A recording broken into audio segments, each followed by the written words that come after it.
नमस्कार रोहित जी, बहुत बहुत स्वागत है आपका। नमस्कार ma'am, thanks for calling me on your show. Rohit ji, जब मुद्दा पाकिस्तान से जुड़ा हो और जिसे कहते हैं ना इंटरनेशनल सिनेरियो से जुड़ा हो, तो फिर आपसे बात करना बनता है। तो मैं आपसे समझना चाह रही हूँ कि सरबजीत सिंह के हत्यारे को गोलियों से भून दिया, इसका ठीकरा भी क्या पाकिस्तान भारत के सिर फोड़ने वाला है? अरे मैडम, वहां पाकिस्तान में तो बकरी बच्चा दे दे तो इंडिया पे ठीकरा फूट जाता है, तो उसको ये इसका क्यों नहीं फूटेगा। वो वहां पे पेशावर में मिलिट्री स्कूल पे अटैक हुआ, उसका ठीकरा 7 साल बाद फोड़ा गया इंडिया पे। एक मिनिस्टर ने बोला हाँ जी ये तो इसमें इंडिया में 7 साल बाद पता चला। एहसानुल एहसान जो कि टीटीपी का आदमी था, उसको अरेस्ट कर दिया कि टीटीपी ने पकड़ा है, एहसानुल एहसान को अरेस्ट करके उसको भेज जेल डाल दिया। एहसानुल एहसान हाई सिक्योरिटी प्रिजन से भाग गया। भागने के बाद पाकिस्तानी आर्मी के ही ऑफिसर अरेस्ट हुए उसमें भगाने में। उसके बाद भी इंडिया ने भगाया। एहसानुल एहसान पाकिस्तान, टीटीपी पाकिस्तान ने स्टार्ट की, उसको जो जिन्होंने भगाया पाकिस्तानी आर्मी के ऑफिसर्स। उसके बाद ठीकरा ये फोड़ा गया कि इंडिया ने किया है, इंडिया ने करवाया था वो पेशावर अटैक। अरे तो यार वो कैसे भाग गया? हमारा सरबजीत तो कभी नहीं भाग पाया, हमारा ये कभी नहीं भाग पाया यार, कुलभूषण वो कैसे भाग गया? तो ठीकरा तो आएगा, ये भी होगा। अभी कुछ दिन रुक जाइए, लाहौर में सड़क की सफाई नहीं होगी तो भी बोलेंगे इंडिया ने कूड़ा फैलाया है। ये तो इनकी आदत है, वो होगा, आप चिंता मत कीजिए। लेकिन एक बात, सरबजीत का बदला लिया गया, हमने नहीं लिया, इंडिया ने नहीं किया, लेकिन किसी ने तो किया ना।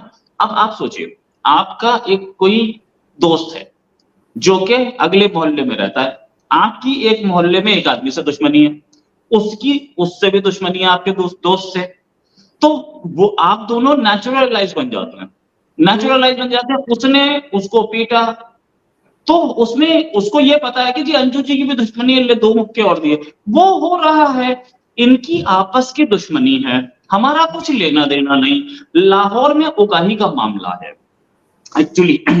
ये जो लश्कर है, जैश ए मोहम्मद है, इनकी मेन सोर्स ऑफ फंडिंग क्या है? जो हर जमात के बाहर जमात होती हैं, या हर जुम्मे के बाद जो बाहर चादर और डिब्बे रखे जाते हैं, उसमें हर आदमी कोई 50 रुपए, कोई 100 रुपए, कोई 1000 रुपए ऐसे डालता है। और मस्जिदें कितनी हैं? हजारों मस्जिदें लाहौर में ही। अगर 1000 मस्जिद से हर एक से 1-1 लाख आता है, तो आपके बन जाते 100 करोड़। तो उसको कौन देखेगा? 100 करोड़ नहीं, 10 करोड़ बनते हैं। पर अगर हर हफ्ते 10 करोड़ रुपए आ रहा है, तो कमाई तो मोटी है, मोटी कमाई है। 1 लाख रुपए कोई बहुत बड़ी चीज नहीं है आना। अगर आपके 1000 नमाजियों ने 100 रुपए डाले, तो आपके 1 लाख हो गए। बल्कि 1000 नमाजियों से ज्यादा ही, 5 टाइम नमाज होती है, 200-200 भी डाले तो आपके 1000 बन जाते हैं। तो वो जो पैसा आता है, उस पैसे में मस्जिद वाला भी कमाता है वो, और मस्जिद का जो मौलाना है वो अपना पैसा तो खाता ही है, साथ में वो भी अपना 72 पे टारगेट रखते हुए वो आगे 1 लाख कर देता है। सोचिए कितना पैसा है। इस पैसे की लड़ाई है जो कि लाहौर की सड़कों तक पहुंच चुकी है। हाफिज सईद के घर के बाहर ब्लास्ट हुआ, और कुछ हमारे ही जो अपने आप को देशभक्त यूट्यूबर्स बोलते हैं ना, वो क्या वो वाला धमाका भी अज्ञात वीरों के सिर ही आया होगा ना? वो धमाका हुआ तो एक्चुअली जो लश्कर की इंटरनल रैंक्स हैं उनमें था। लश्कर में प्रमोशन किसको मिलनी है, लश्कर में कौन प्रोमिनेंस में आएगा, ये वो गेम ये था। ये समझना बहुत जरूरी है कि ये हो क्या रहा है। ये रहा है कि पाकिस्तान ने इतने नासूर पाल लिए हैं, इतने फ्रैंकेस्टाइन पाल लिए हैं, वो सारे के सारे एक दूसरे से लड़ रहे हैं। पाकिस्तानी आर्मी कंट्रोल नहीं कर पा रही, पाकिस्तानी आर्मी के अंदर एक रिवोल्ट है। रिवोल्ट मतलब split right through the middle. Pakistani army के बहुत सारे वो एक वाइडर वो है। लेकिन अगर हम लोग सरबजीत वाले मामले की बात करें, तो ये जो आमिर सरफराज जिसे भूना गया गोलियों से, ये प्लांट किया गया था जेल के अंदर जब सरबजीत पर हमला करवाया गया था। वो जमाने थे जब पाकिस्तानी आर्मी में स्प्लिट नहीं था, या था तो एंटी एस्टैब्लिशमेंट ऑफिसर्स बहुत कम थे। हुआ ये था कि इन्होंने सरबजीत को मरवाना था। मरवाना क्यों था? तो क्योंकि ये इस बात से गुस्से में थे कि हमने अफजल गुरु को फांसी क्यों दी। अफजल गुरु को फांसी दी थी क्योंकि वो इन्वॉल्व था, हाँ वो आतंकवादी था। कोर्ट ने रात तक कोर्ट ने, सुप्रीम कोर्ट ने कई बार उस केस को सुना और हर बार उसे फांसी दी गई, ठीक है, संसद और सुप्रीम कोर्ट ने दिया, संसद क्लियर एविडेंस था। अब सरबजीत को इन्होंने मरवाने के लिए इस आदमी को पकड़ा आईएसआई ने, ये आईएसआई का आदमी था, अब पकड़ा और उसके मुंह के ऊपर पॉलिथीन रख के उसको गला घोटा गया और फिर उसके बाद उसको पत्थर से मार दिया। फिर उसके बाद सरबजीत को ड्रामा करने के लिए हॉस्पिटल ले गए, वहां पे उसको वेंटिलेटर पर रखा कुछ दिनों, फिर डेड बॉडी दे दी गई। डेड बॉडी में से भी बहुत सारे उसके ऑर्गन निकल गए। ये चीज समझना बहुत जरूरी है कि सरबजीत को मारने के लिए इस आदमी का यूज किया गया था। ये लश्कर तैयबा का जो चीफ है उस आदमी हाफिज सईद उसके पीछे खड़ा हुआ देख रहा है एक शो में, एक प्रोग्राम में, कई प्रोग्राम होते हैं। अच्छा, लश्कर के चीफ का खास आदमी लाहौर में ही मारा जाए, ये समझिए लश्कर कितनी वीक हो गई है। और इससे पहले एक खबर आई थी कि हाफिज को जहर दे दिया गया है, ये खबर बहुत स्ट्रांग थी, सारे चैनल से चलाई, लेकिन उस समय सब पूछ रहे थे कि ये इसकी तो ऐसी टाइट सिक्योरिटी है, उसका जो खाना है वो क्या बोलते हैं, बाइडेन से भी टाइट सिक्योरिटी है, उसका जो खाना है पहले 10 लोग टेस्ट करते हैं तब वो खाना खाता है। अरे भाई, उसके राइट हैंड मैन को ऐसे ही सड़क पे आकर किसी ने गोली मार दी और मार के भाग गया, उसके पीछे खड़ा एकदम उसको, तो उसकी सिक्योरिटी टाइट नहीं थी। ये एक चैलेंज है। जिसने भी मारा है उसने एक बात बहुत क्लियर बताई है कि Hafiz, you are not the king of Lahore, we are, हम तुम्हें कहीं भी मार सकते हैं। ये एक चैलेंज है हाफिज सईद को कि तू लाहौर में सेफ नहीं है, तेरे खास आदमी मार रहे हैं हम। पहले बेटा मारा गया था इसका, अब एक और गया, ठीक है।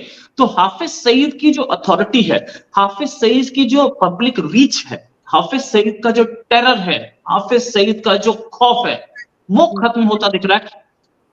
खैबर पख्तूनख्वा में तो है ही नहीं, बलूचिस्तान में तो है ही नहीं, लाहौर में खत्म होता दिख रहा है। जो उसका जिसे बोलते थे इनविंसिबल सिटाडेल, वहां खत्म होता दिख रहा है। इससे पता चलता है कि हाफिज कितना कमजोर हो गया है। इसके पीछे बोलिए तो बोल दीजिए मोदी वह तो मुमकिन है, लेकिन मैं ये बोलूंगा कि ये कर्म है। और पाकिस्तानी आर्मी इस समय हाफिज सईद को अपने आप को नहीं बचा पा रही, तो हाफिज सईद को क्या बचाएगी? पाकिस्तानी आर्मी का दो फाड़ साफ दिख रहा है। पाकिस्तानी आर्मी के अंदर कैसे क्या वो दो फाड़ जो है वो भी इमरान खान की वजह से होते दिखे ना, क्योंकि हमने देखा कैसे आर्मी के खिलाफ आधी आर्मी खड़ी हो गई थी। पर ये समझाइए कि आमिर सरफराज को मरवा कर फायदा किसको होने वाला है? कौन हो सकता है इसके पीछे? देखिए, हर मर्डर के पीछे एक रीजन होता है और हर मर्डर के पीछे एक फायदा होता है, ये बात तो मानेंगे।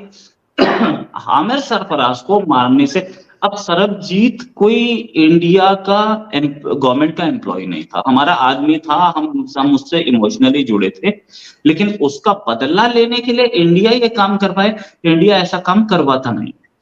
आमिर सरफराज जो था वो हाफिज सईद का राइट हैंड मैन था, उसका बड़ा करीबी था, मतलब राइट हैंड ना बोलो तो भी मतलब करीबी बहुत था। और वो लाहौर के एरिया में, वो उगाही में, यानी कि हर दुकानदार से 1000, 1500, 1000, 1500, किसी से 500, अब वो जो पटरी लगा के खड़े होते हैं, कोई बर्गर बेच रहा है, कोई छोले कुलचे बेच रहा है, उनसे 500 रुपए, 1000 रुपए इकट्ठे करने वाला आदमी था। और जो लोग उस एरिया को पे नजर रखते हैं कि यहां से उगाही हमें करनी है, उन्होंने मरवाया इसको। ये पहले से पता था कि इस तरीके की वॉर चल रही है उगाही की, और उसमें ये सारे बैठे हैं। अच्छा, ये काम लाहौर पुलिस का हुआ करता था एक जमाने में।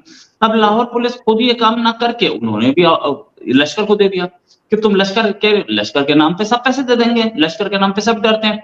लेकिन ये भूल गए कि अकेली लश्कर थोड़ी पैदा की थी हमने, जैश भी थी हमारे पास, और भी दूसरे थे, लश्कर-ए-जंग, ये वो 50 हैं।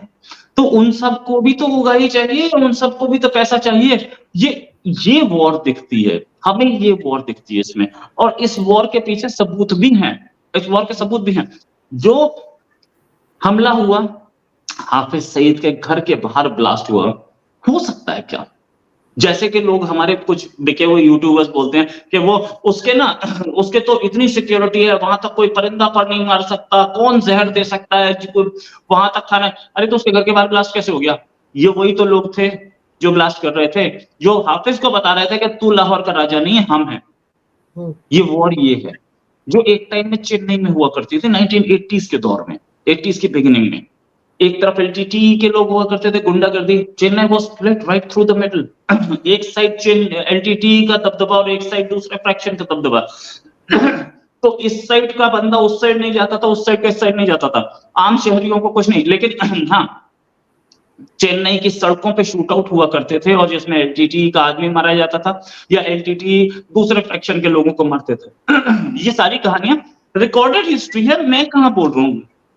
मैं तो उस समय बहुत छोटा सा था, मैं तो स्कूल का स्टूडेंट था, लेकिन ये सारी रिकॉर्डेड हिस्ट्री है। कुछ ऐसा ही इस समय हो रहा है। ये जितने भी अननोन गनमैन हैं, ये सारे एक दूसरे के फ्रैक्शन के लोगों को मार रहे हैं। फायदा हमारा है, जैसे बोलते हैं हींग लगे ना फिटकरी रंग चोखा ही चोखा। फायदा हमारा है और हम इस फायदे को एक्नॉलेज करते हैं। ठीक है, तुम लोग आपस में लड़ रहे हो, अच्छी बात है, लेकिन हो क्या रहा है? हो ये रहा है कि they are coming up with ये जो बर्बादी की रास्ता चुना था पाकिस्तान में, उसमें पाकिस्तान खुद फंसा है। पर एक चीज ये भी बताइए कि जैसे वो द गार्जियन अखबार था, उसने लिखा कि 2020 के बाद पाकिस्तान में बहुत सारे आतंकवादी मारे गए और पाकिस्तान की आईएसआई के पास ऐसे सबूत है कि भारत का उसमें हाथ है। और फिर हमारे प्रधानमंत्री ने ये कहा भी था कि हम घर में घुसकर मारेंगे, तो उसके साथ में उन्होंने जोड़ दिया। तो अब तो इस मामले को भी जोड़ा ही जाएगा, क्योंकि टाइमिंग पर सवाल उठे कि देखिए भारत में तो चुनाव होने जा रहे हैं और यहाँ पर ताबड़तोड़ लोग मारे जा रहे हैं, आतंकवादी मारे जा रहे हैं। और ये तो आमिर सरफराज तो बोला जाता है कि वहां अंडरवर्ल्ड डॉन की तरह ही था। गार्जियन ने ये बताया था कि ईरान अटैक करेगा इसराइल पे, या ये बताया था कि इसराइल सीरिया में कॉन्सुलेट पे हमला करेगा। गार्जियन ने ये बताया था कि हमास इसराइल पे अटैक करने जा रहा है। उनकी पूरी इंटेलिजेंस इंडिया पे लगी हुई है। इंडिया के प्राइम मिनिस्टर के ऑफिस के अंदर बैठ करके सुनते रहते हैं कि मीटिंग कौन सी हुई थी। जो बकवास स्टोरी और मनगढ़ंत स्टोरीज जो बताते हैं, उस पर तो रिएक्ट करना भी बेवकूफी है। गार्जियन जो बोल रहा है वो बोल उस स्टोरी में लिखा है कि कनाडा ने भी आरोप लगाया इंडिया पे कि मरवाते हैं। तो कनाडा प्रूफ दे दे। कनाडा आज तक प्रूफ दे नहीं पाया। उस जो झूठी स्टोरी कनाडा ने बनाई, जिसका प्रूफ वो नहीं दे पाया, उस पर उछल रहा है गार्जियन। गार्जियन एक यूजलेस पेपर है और वो हमेशा से एंटी इंडिया रहा है। तो और गार्जियन की जो, मैं पहले भी शायद बोल चुका हूँ, गार्जियन की जो एडिटर इन चीफ है, वो हर साल जहां पे जाती हैं, सीरिया वगैरह घूमने जाती हैं हर साल। कौन जाता है सीरिया यार? लोग लंदन जाते हैं, पेरिस जाते हैं, कल आप तो खुद ही लंदन में बैठे हो। अरे स्विट्जरलैंड जाती हो, सीरिया कौन घूमने जाता है? और गार्जियन के जो करता धरता है, गार्जियन को जो ट्रस्ट चलाती है, उसमें जितने लोग हैं आप देख लीजिए, सारे एंटी इंडिया। तो गार्जियन जो लिख रहा है, मैं उस पर नहीं जा सकता ना उसके ऊपर। गार्जियन अपनी सफाई में आज तक क्या बोल रहा है सबको पता है ना, बकवास बोल रहा है टोटल। कोई प्रूफ तो वो दे नहीं पाया। एक प्रूफ दे दे, वो प्रूफ ही नहीं दे पा रहा। अब दूसरी बात, प्रूफ तो आज तक निज्जर के मामले में कनाडा भी नहीं दे पाया। और वो पन्नू को लेकर जो एफबीआई का चीफ भारत आ गया था, वो क्रिस्टोफर रे, वो कौन सा सबूत लेके आया था? सबूत तो किसी के पास नहीं, सिर्फ आरोपी लगाते हैं भारत पर। यानी कि भारत से जलने लगे सबके सब। इनको लग रहा है भारत की इतनी ताकत है। मुझे तो अच्छा ही लगा था गार्जियन की रिपोर्ट पढ़कर कि हाँ बहुत अच्छी बात है, अगर हम घर में घुस घुस कर मारे, आतंकवादियों को मारने में बुराई क्या है? वो बुराई तो नहीं है, लेकिन जब हमारा काम वो खुद कर रहे हैं तो हम क्यों करें? जब वो खुद ही कर रहा है, जैश अपने आप मार रहा है लश्कर को, लश्कर जैश को मारे या दूसरे आतंकवादी, हमें क्या जरूरत पड़ रही है? हम कर तो हम सकते हैं। हमारा काम तो है ना। वो इंदिरा जी सब पानी पी लीजिए आप। नहीं वो, हाँ वो पानी पी लेते हैं। एक्चुअली क्या है कि इंदिरा गांधी जी से पूछा था मानिकशॉ ने कि क्या आप कंट्री टेक ओवर करने जा रही हैं? तो इंदिरा जी, मानिकशॉ ने पूछा आप क्या सोचते हैं? तो इंदिरा जी बोली यू कैन नॉट। तो मानिकशॉ बोले यू आर अंडर एस्टिमेटिंग मी। तो यही बात है, आप हमें अंडर एस्टिमेट मत कीजिए। ये काम हम कर सकते हैं, अंदर घुस के मार सकते हैं और एक एक को मार सकते हैं, लेकिन हम कर नहीं रहे हैं। ऐसा काम हम करते नहीं। सच बात ये, हम जब करते हैं तो दुनिया को दिखा के करते हैं। सर्जिकल स्ट्राइक क्या दुनिया को बताया? बालाकोट में स्ट्राइक क्या दुनिया को बताया कि किया हमने? हमें छुप छुप के करने की राइट। घर में घुस के मारेंगे का मतलब यही होता है कि हम उड़ी करेंगे, हम उड़ी के बाद जो हमला किया था वो करेंगे, बालाकोट करेंगे। हम ऐसे किसी को जहर दे के मारे, ये काम ये चिरकुट कम पाकिस्तान करता है, उसे ही करने दिया जाए। ठीक है ना? पाकिस्तान जो बोलता है ना, अब एक चीज हम्म, या नहीं आप अच्छा कुछ दूसरी बोले थे, मैं अगला सवाल पूछती हूँ। पन्नू वाला केस में जो पन्नू को बोलते हैं, पन्नू को मारने की कोशिश की गई, ये किया वो किया, बॉस अगर हम मार रहे होते ना तो तो बचता नहीं। पन्नू आज तक लकड़ियों में होता, 100% गारंटी।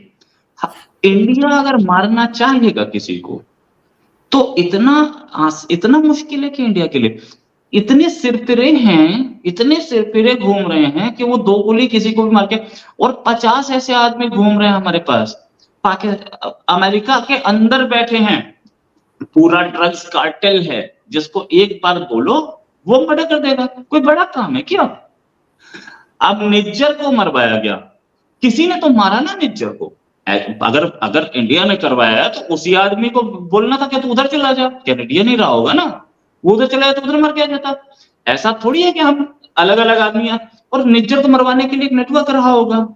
तो ये सारी अफवाहें जो हैं, इन पे क्यों ये बातें हो रही, क्यों ये कनाडा बोल रहा है, क्यों ये अमेरिका बोल रहा है? रीजन बस एक है कि आप रशिया को सपोर्ट मत कीजिए, आपके ऊपर प्रेशर डालेंगे, और रशिया को हमारा सपोर्ट अनलिमिटेड रहेगा। हमारे एक्सटर्नल अफेयर्स मिनिस्टर बार बार बोल चुके हैं कि रशिया को हम नहीं छोड़ सकते। अभी हाल में गार्जियन की रिपोर्ट कब आई, जब एक डेलीगेशन यूएस का आया हुआ था इंडिया, और वो डेलीगेशन ये बोल रहा था कि आप रशिया से तेल मत खरीदो, हम तो खरीदेंगे, हमारी मर्जी, हम 50 हम तो गेहूं भी खरीदेंगे, आपको प्रॉब्लम है नहीं। दिस इंडिया की फॉरेन पॉलिसी वॉशिंगटन से या लंदन से डिक्टेट नहीं हो सकती, और ओटावा से तो बिल्कुल नहीं होगी। और फिर आप देखो ना, जिस तरह का दबाव ये डालते हैं, या ये प्रेशर टैक्टिक्स होते हैं शायद इंटरनेशनल बिरादरी में इस तरह की, तो ये पहले शायद होता रहा होगा, इसलिए उनको आदत पड़ी हुई है भारत को टर्म्स डिक्टेट करवाने की। वो समझ नहीं पा रहे कि अब भारत बदल चुका है। अब दो टूक सुनाकर आ जाते हैं हमारे विदेश मंत्री और सब मुंह ताकते रह जाते हैं। लेकिन पाकिस्तान तो इस बात से भी आजकल थोड़ा खुश हो रहा होगा कि शुक्र है हमारे यहाँ ईरान ने कहीं मिसाइल अटैक नहीं कर दिया, जैसे अभी इसराइल पे किया है। उसे लग रहा चलो आकर मार गए 2-4 लोगों को और चले गए वापस, यही सोच के खुश हो रहा होगा पाकिस्तान। ईरान का भरोसा नहीं है, वो कल फिर इस तरफ भी मार सकता है। ईरान के साथ बात ये है कि ईरान के अंदर हथियार नाक तक भरे हुए हैं, इतने हथियार हैं उसके पास। ईरान ने बैठे बैठे 300 से ऊपर लॉइटरिंग म्यूनिशन, कितना 300 से ऊपर लॉइटरिंग म्यूनिशन और क्रूज मिसाइल मार दिए, कोई शिकन नहीं माथे पे उसके। क्यों? क्योंकि उसको इतने हथियार दे दिए। ईरान अकेला थोड़ी खड़ा है, ईरान के साथ रशिया है, ईरान के साथ चाइना है, उसकी पूरी लॉबी है। एक शिप, मैं आज की बात नहीं कर रहा हूं, मैं 15 साल पहले की बात कर रहा हूं, 15 से 10 साल तो पक्का हुआ है। एक शिप हुआ करता था एमवी आर्कटिक ओशन, 2 महीने के लिए वो गायब हो जाता मतलब वो शिप जो है वो समुद्र में तैरता है। जब समुद्र में तैरता है तो उसका पता नहीं होता कि वो कहां है, लेकिन उसको ट्रैक करने का एक तरीका होता है। वैसे तो बहुत सारे तरीके अब आ गए हैं, उसको ट्रैक करने का तरीका एक तो रडार के थ्रू होता है, अगर रडार बंद कर दिया गया तो। दूसरा तरीका ये होता है कि वो कहां जा रहा है, वो पोर्ट पे सामान लेकर के कहीं तो जाएगा, 1 महीने 2 महीने में पहुंचेगा, वहां वो पोर्ट पे लॉग एंट्री कराएगा कि मैं यहां रुका हूं। स्वेज कैनाल से निकलेगा तो लॉग एंट्री कराएगा। तो उसकी लॉग एंट्री होती थी, उसके लॉग बुक में और पोर्ट के लॉग बुक में, दोनों के लॉग बुक में होती थी। फिर वो 2 महीने गायब ऐसे होता था कि अपना रडार बंद कर देता था वो, और वो किसी पोर्ट पे रुकता ही नहीं था, लॉग बुक ही नहीं होती थी उसकी, और अपने लॉग बुक में कुछ लिखता नहीं था। वो करता क्या था, रशिया से हथियार लिए, मिसाइल्स लिए, पूरा घूमा, साउथ अफ्रीका के साथ से घूम के वो आया और ईरान पहुंच के उसने मिसाइल दे दी और फिर वापस पहुंचा। ये 2-2.5 महीने का जो पीरियड था, इस पीरियड में कोई लॉक नहीं होता था उसका, वो कहीं खड़ा भी नहीं होता था। किसी शिप पे डॉकिंग करेगा, किसी पोर्ट पे डॉकिंग करेगा तो वहां की लॉग भी नहीं थी, कोई लॉगिंग नहीं होती थी। वो यही काम हर साल गर्मियों में ये काम करता था, और ये अकेला शिप नहीं था। बाद में ये बोल दिया गया एमवी आर्कटिक ओशन की कहानी झूठी है, ये है वो है, सारी कहानी सबके सामने क्लियर थी। और ये अकेला शिप नहीं था, ऐसे 50 शिप थे जो ये काम कर रहे थे, और रशिया से ही नहीं चाइना से भी कर रहे थे। उसके पास क्रूज मिसाइल्स हैं, ईरान के पास न्यूक्लियर वेपन्स हैं, ईरान के पास हाइपरसोनिक मिसाइल्स हैं, जो कल पता लगा है। तो हाइपरसोनिक मिसाइल अगर उसके हाथ में है, पता नहीं, मतलब कल पता लगा, मेरे को कंफर्म नहीं है ऐसा। हाइपरसोनिक मिसाइल सिर्फ 2 ही कंट्रीज क्लेम करते हैं अब तक, एक चाइना और एक इंडिया, लेकिन और सॉरी अमेरिका, चाइना भी नहीं थी, अमेरिका और इंडिया 2 कंट्रीज क्लेम करते हैं बस अब तक। अमेरिका का टेस्टेड हाइपरसोनिक है, रशिया ने क्लेम किया है, नहीं सॉरी अमेरिका के पास भी नहीं है, रशिया और इंडिया 2 ही कंट्रीज क्लेम करते हैं, अमेरिका इस समय टेस्टिंग फेज में, चाइना के पास नहीं है। तो ये कहां से आया हाइपरसोनिक, ये भी देखना बहुत जरूरी है, ये बहुत इंपॉर्टेंट है। सिर्फ 2 कंट्रीज हैं जो हाइपरसोनिक मिसाइल क्लेम कर पा रहे हैं इस समय, इंडिया और रशिया। अमेरिका के पास हो सकता है वो क्लेम ना कर रहा हो, और हो सकता है चाइना के पास भी हो, वो क्लेम ना कर रहा हो, लेकिन ईरान के पास है, ये बड़ी ब्रेकिंग न्यूज है। और जरूर आप जैसे बता रहे हैं कि रशिया से हथियार लेकर ईरान तक पहुंचता था वो जहाज, तो यू नेवर नो, रशिया से ही वहां पहुंचा हो। हाइपरसोनिक तो लेटेस्ट टेक्नोलॉजी है, हाइपरसोनिक मिसाइल तो लेटेस्ट टेक्नोलॉजी है, साउंड से 5 गुना स्पीड पे चलना आसान काम नहीं होता। वो लेटेस्ट, अभी वो अगर हाइपरसोनिक मिसाइल आई है तो पिछले 3 साल में आई होगी या 2 ही साल में आई होगी, उससे पुरानी कहानी नहीं है ये। लेकिन दूसरे मिसाइल तो थे, वो 15 साल से 10 साल से जो शिप्स जा रहे थे वो मिसाइल ही तो दे रहे थे, कुछ तो दे रहे थे ना, और भी वेपन्स दे रहे होंगे, एंटी एयरक्राफ्ट बैटरीज दे रहे होंगे वो, और तोपें दे रहे होंगे वो, दूसरे मिसाइल दे रहे होंगे वो, सरफेस टू एयर मिसाइल्स दे रहे होंगे, बहुत कुछ दिया जा रहा होगा। और एक शिप नहीं, कितनी शिप्स, ये जो हरकत किया ईरान ने, इसका जवाब तो इजराइल देगा ही देगा, तो हालात एस्केलेट हो सकते हैं युद्ध की तरफ। अभी थोड़ी देर पहले मैं एक और इंटरव्यू में था, वहां पे एक जनाब ने बहुत सही बात बोली कि ईरान की सेना में हताशा बढ़ रही थी, तो ये अटैक बहुत जरूरी था ईरान की सेना को ये बताने के लिए कि आप हताश मत होइए, हम रिटेलिएट करते हैं। इसलिए रिटेलिएशन कुछ इस तरीके का आया कि सारे मिसाइल्स इंटरसेप्ट भी हो जाए और सेना का मनोबल बढ़ जाए। लेकिन अगर इसी हताशा वाले एंगल को आप लेती हैं तो इजराइल के साथ भी एक प्रॉब्लम है। इजराइल भी ये नहीं दिखाना चाहता कि वल्नरेबिलिटी है, हम पे कोई भी हमला कर सकता है। इजराइल इस एंगल से रिटेलिएट करना चाहिए, क्योंकि इजराइल पर कोई हमला कर दे और फिर शांति से बैठ जाए, ऐसा इजराइल प्रोजेक्शन ही नहीं देने देगा। तो हमला आना चाहिए, मेरे हिसाब से आना चाहिए। और अगर ऐसा होता है तब तो रोहित जी, अमेरिका इजराइल के साथ ही खड़ा नजर आएगा। पहले भी अगर हम पैलेस्टीन के साथ देखें तब भी इजराइल के साथ खड़ा था अमेरिका, तो फिर तो हालात और बिगड़ेंगे। अगर अमेरिका कूदेगा तो इधर तो ईरान के साथ रशिया और चाइना भी आ जाएंगे। यस, ईरान के साथ बहुत सारे लोग आएंगे, लेकिन जिस दिन अटैक हुआ है 48 घंटे पहले खबर आ गई थी कि 48 घंटे में हमला होने वाला है। मैंने एक वीडियो बनाया था इसमें, 48 घंटे में होने वाला है, मैंने ट्विटर पे भी डाला था, कोई भी आदमी देख सकता मेरे ट्विटर पे जाके। उसी समय ये खबर भी आई थी कि इसको रोकने के लिए चाइना बात कर रहा है, इसको रोकने के लिए जर्मनी बात करता है। जर्मनी के फॉरेन मिनिस्टर ने तो पब्लिक स्टेटमेंट दिया था कि हम ईरान के साथ टच में हैं इसके लिए। फ्रांस बात कर रहा था इसको रोकने के लिए, यूके बात कर रहा था। इंडियन फॉरेन सेक्रेटरी एक अनशेड्यूल्ड ट्रिप पे यूएस में चले गए थे, वो वहां बातचीत कर रहे थे। प्लस अमेरिका के जो फॉरेन सेक्रेटरी थे, वो अमेरिका के सेक्रेटरी ऑफ स्टेट जो थे, वो specifically Saudi Arabia, UAE, Qatar से बातचीत कर रहे थे कि ये अटैक ना हो पाए, लेकिन हुआ। इतनी इंटरनेशनल डिप्लोमेसी के बाद भी तो मैटर कहीं ना कहीं सीरियस है, और अमेरिका स्ट्रॉन्गली खड़ा है इजराइल के साथ। वो आज से नहीं खड़ा, वो पहले दिन से खड़ा है, क्योंकि जैसे कि इंडिया रशिया के साथ है कोल्ड वॉर के टाइम से, सोवियत यूनियन के साथ, आज रशिया के साथ खड़ा है और इंडिया बोलता है कि हम साथ खड़े हैं। इस इजराइल ने भी अमेरिका की बहुत हेल्प की कोल्ड वॉर के टाइम पे, उतनी हेल्प टर्की ने भी किया, ये बात माननी पड़ेगी। टर्की की जो अनलिमिटेड सपोर्ट रहा अमेरिका को कोल्ड वॉर के टाइम पे, क्यूबन मिसाइल क्राइसिस के टाइम पे भी, और उसके बाद भी MiG-21 एक प्लेन आया था जिससे कि पूरा वेस्टर्न वर्ल्ड घबराया हुआ था कि इस प्लेन में है क्या। तो एक MiG-21 सोवियत यूनियन ने इराक को बेचे थे, इराक से एक पायलट भागना चाह रहा था कंट्री से, उसकी फैमिली पहले निकल गई थी इराक से, वो पायलट प्लेन में बैठा, प्लेन टेक ऑफ किया और वो इजराइल लैंड कर गया। अब वो प्लेन MiG-21 एकदम लेटेस्ट प्लेन था उस टाइम पे, MiG-21 हाथ पड़ गया इजराइल के।